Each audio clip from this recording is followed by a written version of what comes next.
വ്യക്തികൾക്കും ഓരോ സംഘങ്ങൾക്കും ഒറ്റയ്ക്ക് പ്രത്യേകമായി ചെയ്യാൻ പരിമിതിയുള്ളതും അത്ര പ്രായോഗികമാവാൻ സാധ്യതയില്ലാത്തതും എന്നാൽ കൂട്ടായി ചെയ്യുമ്പോൾ കൂടുതൽ ആളുകൾക്ക് ഉപകാരപ്രദമാവുന്നതും കൂടുതൽ ഫലപ്രദമാവുന്നതും എളുപ്പമാവുന്നതുമായ പ്രവർത്തനങ്ങൾക്കായിരിക്കും നമ്മൾ മുൻഗണന നൽകുക. സർഗാത്മകമായ അഭിരുചിയുള്ളവരും സാംസ്കാരിക സാമൂഹ്യ രംഗങ്ങളിൽ ഇടപെടുന്ന ആളുകളും അത്തരം മേഖലകളിൽ താല്പര്യമുള്ള ആളുകളും ഒക്കെ നമുക്കിടയിലുണ്ട്.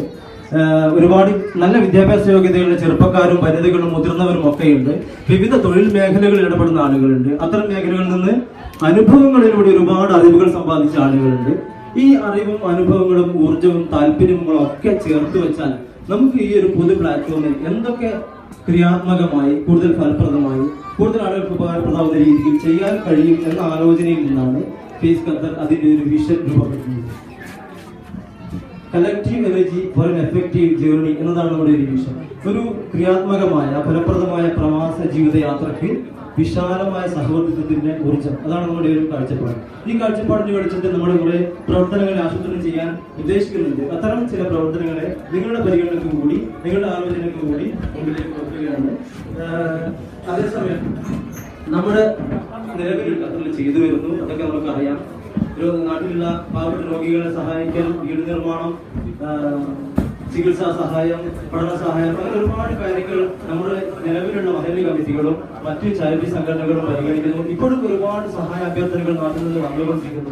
ആ പരിഗണനകളിൽ അത്തരം സഹായ പ്രവർത്തനങ്ങൾക്കിടയിൽ പരിഗണിക്കാൻ കഴിയാതെ പോകുന്ന ചില പ്രവർത്തനങ്ങളെയാണ് നമ്മൾ കൂട്ടിയെടുക്കാൻ സാധിക്കുന്നത്. അത്തരം പ്രവർത്തനങ്ങൾ നമ്മുടെ ആലോചനയിൽ ഉള്ളപ്പോഴും അതിന്റെ എക്സിക്യൂഷൻ അത് പ്രാവർത്തികമാക്കൽ നമ്മൾ കൂട്ടായ ആലോചനയ്ക്ക് ശേഷം മാത്രമായിരിക്കും.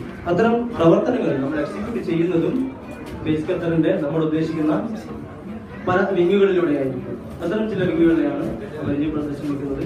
അതിലൊന്നാണ് ഫേസ് ഖത്തറിന്റെ കരിയർ സപ്പോർട്ട് വിങ്.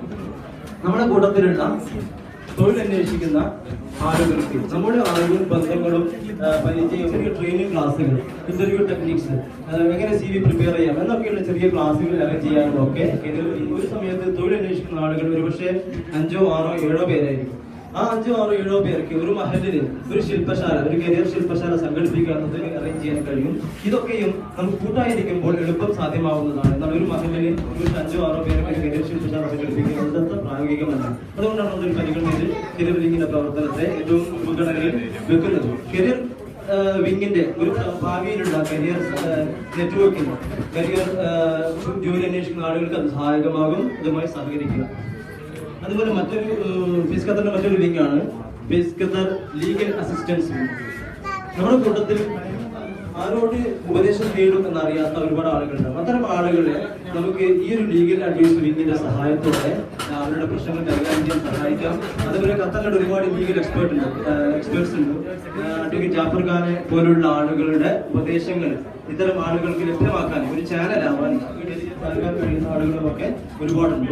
അത്തരം ആളുകൾ ഒരുപക്ഷെ ഒരു മഹലിൽ 5, 6 പേരുകൾ ലീഗൽ വശങ്ങളെ കുറിച്ച് അറിവുള്ള ആളുകളുണ്ടാവും. അങ്ങനെ എല്ലാ മഹലിൽ നിന്ന് വരുമ്പോൾ ലീഗൽ വശങ്ങളെ കുറിച്ച് അറിയുന്ന ഒരു 10, 30 പേരുണ്ടെങ്കിൽ ആ ആളുകളെ കൂട്ടിച്ചേർത്തിട്ടുണ്ട് ടൈലറിംഗ് ശില്പശാലകൾ, ക്രാഫ്റ്റ് വർക്ക്ഷോപ്പുകൾ, അങ്ങനെയുള്ള ക്ലാസ്സുകളൊക്കെ നമുക്ക് നടത്താൻ കഴിയും. അതേപോലെ അവരുടെ രചന വൈഭവമൊക്കെ വളർത്തിയെടുക്കാനുള്ള പ്രവർത്തനങ്ങൾ നടത്താൻ കഴിയും.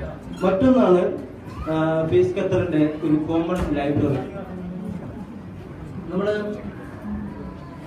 ജോലി തിരക്കുള്ള ആളുകളൊക്കെ ആണെങ്കിലും അത്യാവശ്യം വായിക്കുന്ന ആളുകൾക്ക് നമ്മുടെ മഹല്ലുകളിലെല്ലാം നമ്മൾ വായിച്ചു കഴിഞ്ഞാൽ, നമ്മൾ ഓരോരുത്തരുടെയും വീട്ടിൽ വായിച്ചു കഴിഞ്ഞാൽ 2, 3 അല്ലെങ്കിൽ 5, 10 പുസ്തകങ്ങളെങ്കിലും നമ്മുടെ ഷെൽഫുകളിൽ ആരും ഉപയോഗിക്കാതെ കിടക്കുന്ന പുസ്തകങ്ങൾ.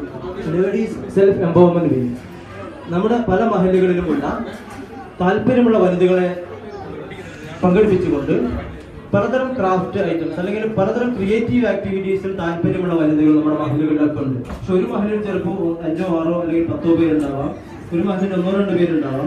ഇത്തരം ആളുകളെ സംഘടിപ്പിച്ചുകൊണ്ട് നമുക്ക് ഒരു ക്രാഫ്റ്റ് വർക്ക്ഷോപ്പ്, ടൈലറിംഗ് വർക്ക്ഷോപ്പ്, ശില്പശാലകൾ, പാഴ്വസ്തുക്കളിൽ നിന്ന് ഗൃഹോപകരണങ്ങൾ ഉണ്ടാക്കുന്ന ശില്പശാലകൾ, അത്തരം ശില്പശാലകളൊക്കെ നമുക്ക് നടത്താൻ കഴിയും.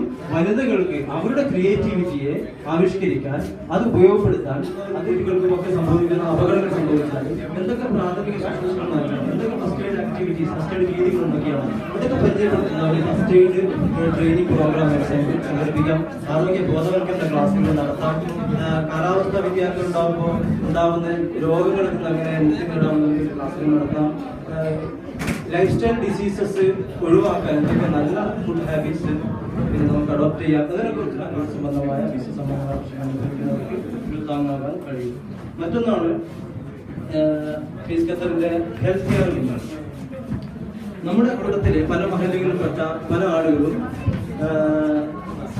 ആരോഗ്യരംഗത്ത് ജോലി ചെയ്തവരും ഹോസ്പിറ്റലിലും മെഡിക്കൽ രംഗത്തും ഒക്കെയുള്ള ആളുകൾ. അത്തരം ആളുകളുടെ അനുഭവത്തെയും ബന്ധങ്ങളെയും, അല്ലെങ്കിൽ നമ്മൾ മെഡിക്കൽ രംഗത്ത് പ്രവർത്തിക്കുന്ന ആളുകളുമായി ബന്ധമുള്ള ഒരുപാട് ആളുകളുണ്ടാവും. ആ ആളുകളൊക്കെ ഒരു ഹെൽത്ത് കെയർ വിങ് സ്പേസിൽ സെറ്റ് ചെയ്യുകയാണെങ്കിൽ, ഒരു വീട്ടിലോ അല്ലെങ്കിൽ ഫീസ് ഖത്തറിന്റെ ഒരു കോമൺ സ്പേസിൽ നമുക്ക് ഉണ്ടാക്കിയെടുക്കാൻ കഴിയും. ഒരു റീഡിംഗ് ഹാബിറ്റ് ഉണ്ടാക്കിയെടുക്കാനും കഴിയും. അതിൽ നമുക്ക് മലപുസ്തകങ്ങൾ ഉൾപ്പെടുത്താം, സാഹിത്യരചനകൾ ഉൾപ്പെടുത്താം. കോമൺ സ്പേസിൽ സെറ്റ് ചെയ്യാൻ കഴിഞ്ഞാൽ 100-200 പുസ്തകങ്ങൾ ലൈബ്രറി സെറ്റ് ചെയ്യാൻ കഴിയും. അതേപോലെ പല പുസ്തകങ്ങളും ഇപ്പോൾ PDF ഫോർമാറ്റിൽ സോഫ്റ്റ് കോപ്പിയായി ലഭിക്കുന്നുണ്ട്. അത്തരം പുസ്തകങ്ങൾ കളക്ട് ചെയ്തുകൊണ്ട് ഒരു ഓൺലൈൻ ലൈബ്രറി സെറ്റ് ചെയ്യാനും അത് നമ്മുടെ കുട്ടികൾക്കും വനിതകൾക്കും മുതിർന്നവർക്കും ഒക്കെ ഉപയോഗപ്രദമാകുന്നു. പ്രവാസത്തിലെ പരിഭവം പറഞ്ഞിരിക്കുന്ന കാലം കഴിഞ്ഞു പോയിരിക്കുന്നു. ഇപ്പൊ സാധ്യതകൾ ഉപയോഗപ്പെടുത്തിക്കൊണ്ട് പ്രവാസം സജീവമാക്കാനുള്ള, അർത്ഥവത്താക്കാനുള്ള ശ്രമങ്ങൾ നമ്മൾ തുടങ്ങിയിരിക്കുന്നു. അതിന്റെ ഭാഗമായ ഒരു യൂണിക് കൾച്ചർ, വായനാ സംസ്കാരം ഉണ്ടാക്കാനൊക്കെ നമുക്ക് കഴിയും. മറ്റൊന്നാണ് സാംസ്കാരിക പ്രവർത്തനങ്ങൾ. നമുക്ക് താല്പര്യമുള്ള ആളുകളുടെ ബന്ധിപ്പിച്ചുകൊണ്ടുള്ള ഒരു വിങ്ങാണ് ഇത്. കലാപ്രവർത്തനങ്ങളും കായിക പ്രവർത്തനങ്ങളും ഒക്കെ മഹല്ലുകൾ ഇപ്പൊ നടത്തുന്നതുകൊണ്ട് എല്ലാവരുടെയും താല്പര്യത്തോടെ ഒന്നിച്ചൊരു പ്രോഗ്രാം നമുക്ക് നടത്താൻ എന്ന് നമ്മൾ എല്ലാവരും തയ്യാറാകുന്നുവോ അന്ന് മാത്രം നടത്താവുന്ന ഒരു പ്രോഗ്രാമാണ്. അതേപോലെ തന്നെ നമ്മുടെ പരിപാടികളൊക്കെ മറ്റ് മത്സരങ്ങളൊക്കെ നടക്കുമ്പോൾ, ഖത്തറിലെ വലിയ മത്സരങ്ങൾ നടത്തുമ്പോൾ നമ്മൾ കൂട്ടായി ഏതെങ്കിലും മത്സരങ്ങളിൽ പങ്കെടുക്കാനും കലാ അറിവുള്ള ആളുകളുടെ ഒരു കൂട്ടത്തെ നമുക്ക് ട്രെയിൻ ചെയ്തെടുക്കാൻ കഴിയും. അത് നമ്മുടെ 12 മഹല്ലുകളിൽ നിന്ന് ഇത്തരം അപകടങ്ങൾ സംഭവിച്ചാൽ, ഒരു മരണം സംഭവിച്ചാൽ നാട്ടിലേക്ക് എത്തിക്കാൻ എന്തൊക്കെ ഫോർമാലിറ്റീസ് എന്നതിനെ കുറിച്ച് അറിവുള്ള, അത് എവിടെയൊക്കെ ബന്ധപ്പെട്ട് ഉപയോഗപ്പെടുത്താൻ നമുക്ക് അവരുടെ ട്രെയിൻ ചെയ്യാൻ, അല്ലെങ്കിൽ ഒന്ന് സംസാരിക്കാൻ, പബ്ലിക് സ്പീക്കിങ്ങിനുള്ള ട്രെയിനിങ് കൊടുക്കാം, പ്രസന്റേഷൻ സ്കില്ലിനുള്ള ട്രെയിനിങ്ങുകൾ കൊടുക്കാം. ആ തരത്തിൽ ഓരോരുത്തരും കഴിവുകൾ ഇപ്പോൾ ചെറിയ കോഴ്സുകളൊക്കെ നമുക്ക് ചെയ്യാൻ കഴിയും. ഓൺലൈൻ കോഴ്സുകൾ ഇപ്പൊ ഇവിടെ നിന്നുകൊണ്ട് PSCക്ക് വേണ്ടി തയ്യാറെടുക്കുന്ന ആളുകളുണ്ട്. അത്തരം കോച്ചിങ്ങുകളൊക്കെ നമുക്ക് ഒന്നായി ആലോചിക്കുകയാണെങ്കിൽ ചെയ്യാൻ കഴിയും. ഈ നെറ്റ്വർക്കിന് ഉപയോഗപ്പെടുത്താൻ കഴിയും.